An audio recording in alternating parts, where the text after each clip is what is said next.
अरे सच तो बोलो, कभी तो सच बोलो। क्या डर नहीं है मरने का? जो आया है उसने जाना है। वहां तुम्हें अमित शाह नहीं बचाएगा, वहां तुम्हारे ये झूठ बोलने वाले मिनिस्टर नहीं बचाएंगे। वहां भगवान होगे और तुम हो। एक तरफ से तुम्हारी सच्चाई होगी और एक तरफ से तुम्हारा झूठ होगा। वही हाल मेरा होगा, वही शरद पवार का होगा, वही आपके मुख्यमंत्री का भी होगा। वहां कोई बचाने वाला नहीं, जो करोगे वही बचाए। हमारे यहाँ भी एक जमाने में फिरौन होता था और फिरौन अपने आप को खुदा कहता था।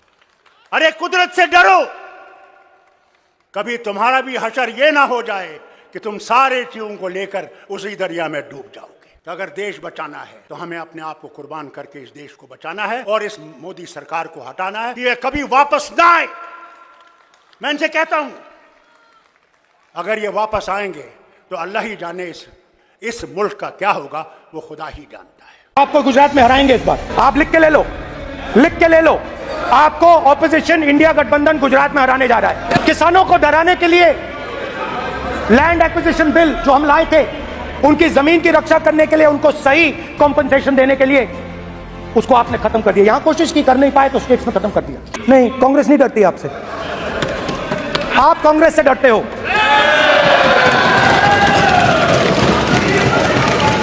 हिंसा, नफरत, माइनॉरिटीज के खिलाफ, मुसलमानों के खिलाफ, सिखों के खिलाफ, क्रिश्चियंस के खिलाफ।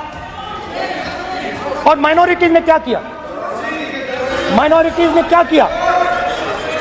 हर स्फीयर में हिंदुस्तान को रिप्रेजेंट करते हैं, नाम रोशन करते हैं।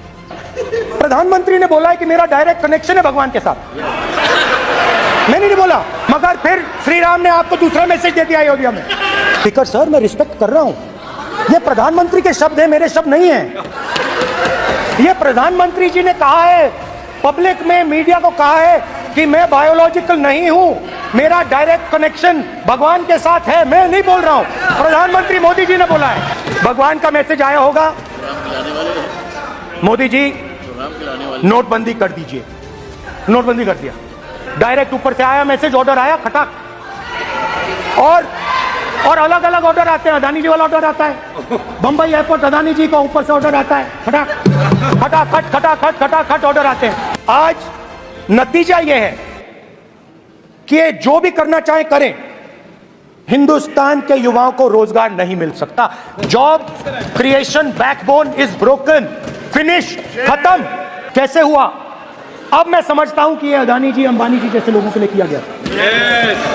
ये रास्ता साफ करने का तरीका था। आप किसी भी छोटे व्यापारी से पूछ लो, किसी भी स्मॉल मीडियम बिजनेस ओनर से पूछ लो, ये आपको बता देगा।